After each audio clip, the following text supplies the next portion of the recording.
Welcome back to another edition of Toys I Did Not Own as a Kid. Alright, gang, so today we are going to be unboxing this this re-release of Bumblebee from 2017. I got this at a toy convention a couple of weeks ago. I haven't had much time to make any videos, so I'm doing a lot of them today. So, as you can see, that was the original price that the vendor was asking for. I talked him down to 12. I asked for 10. He said 12. I said, sure, why not? I never saw these for anything cheaper than $18 before tax at Walmart or Target. So 12 bucks is great, especially since this is aftermarket we're talking about. That's something that I love about my local toy shows. The local toy collectors where I live are actually not really in it to make like a buck. They definitely don't want to lose any money, but they appreciate when another collector wants what they got. So here we go. This is a reproduction of the original packaging. As you can see, the head sculpt is different, of course. The original head sculpt for Bumblebee was what we see back there, which is why we've seen that kind of protective mask be done with Bumblebee on several different reboots, including, of course, the Michael Bay version and Transformers Animated and Transformers Prime. So because he originally came with that look, but this is the look that they gave him in the cartoon by Sunbow. So let's take a look. In the back, you see some of the original artwork, of course. I totally forgot to look up the artist. I have said his name in a lot of my other unboxings for these either re-releases or old guys. All right, but this is his original profile. So let's take a read. It says Autobot Bumblebee function espionage, and they quote him as saying the least likely can be the most dangerous. Small, eager, and brave, Bumblebee acts as messenger and spy. Due to his small size, he dares to go where others can't and won't. He idolizes the bigger Autobots, especially Optimus Prime and Prowl, and strives to be accepted. He is the most energy efficient and has the best vision of all the Autobots. He can go underwater for reconnaissance and salvage missions. Although physically the weakest Autobot, his stealth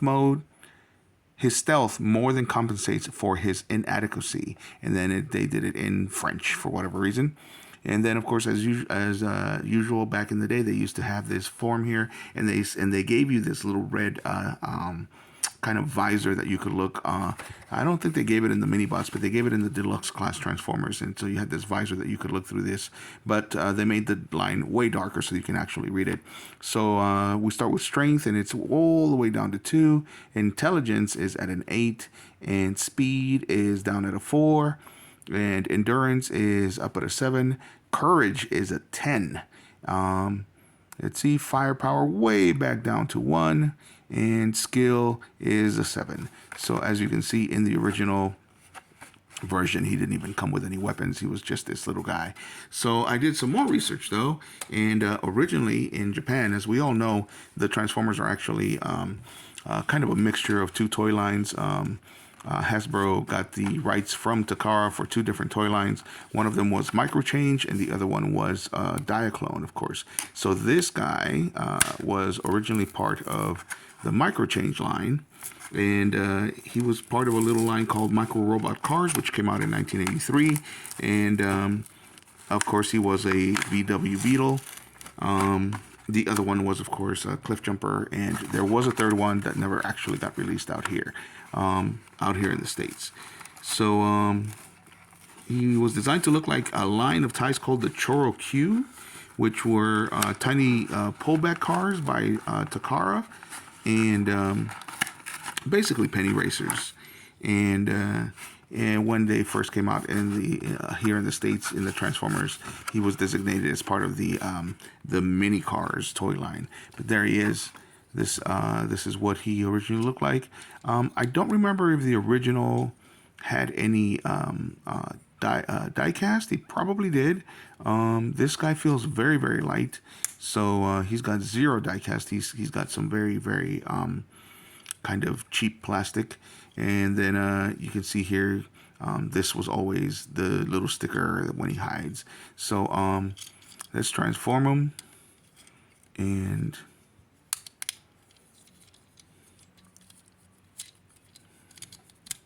there he is.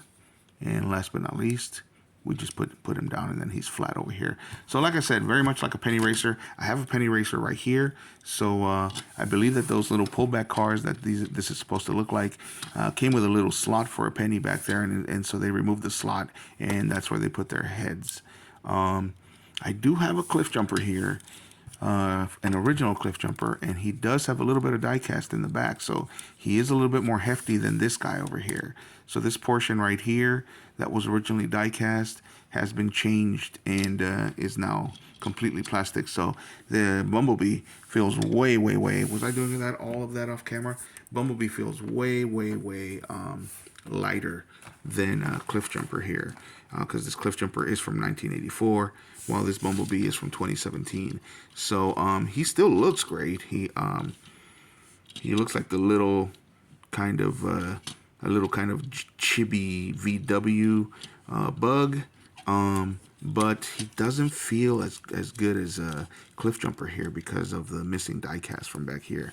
So yeah, this one's actually from 2001, so this is also a re-release.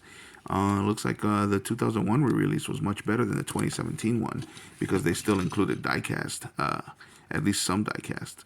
Huh, interesting. All right, so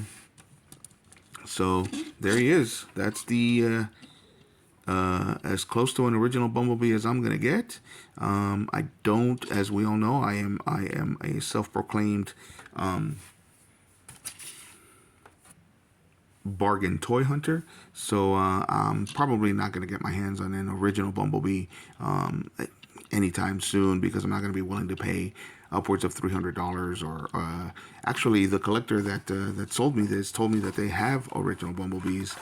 This is his wife's favorite Transformer, and he told me that he's looked it up, and the ones that they have that are still in the card are worth $3,300 now. So yeah, I'm not going to be getting one anytime soon. But this one will do for now. He looks great. He looks just like the original. And he definitely rolls great.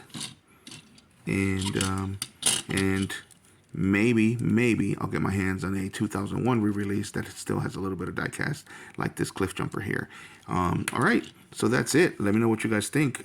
Do you guys like Bumblebee? I know that I have at least one mutual that doesn't like Bumblebee, but how can you not love this little guy? Look at him. This is exactly why he became the spokesperson for the Transformers. He basically became the Fonzie of the Transformers. He was supposed to be the young Autobot that, even though he is not strong or a tactician or a big-time warrior, his courage made him one of our favorites. And of course, he was the one that was supposed to be the connection, because he was such a young Autobot that he connected the kids to the bigger, older, more warrior-like Autobots. And of course, Spike became his best friend as well. So they featured him in a lot, and that's why he is a fan favorite, and always will be. Always will be. So let me know what you guys think in the comments. Do you own one? Did you ever own one? Again, this is toys I did not own as a kid. I did not own him because by the time I got my hands on any Transformers at all, even though these guys were $3 retail, there were no more Bumblebees because he was in the series, and he was very prominent in the series. So, of course, they were always off the shelves. So, again, let me know what you guys think in the comments. And if you like the video, hit a like. And if you like the content, subscribe. Thanks for watching, gang.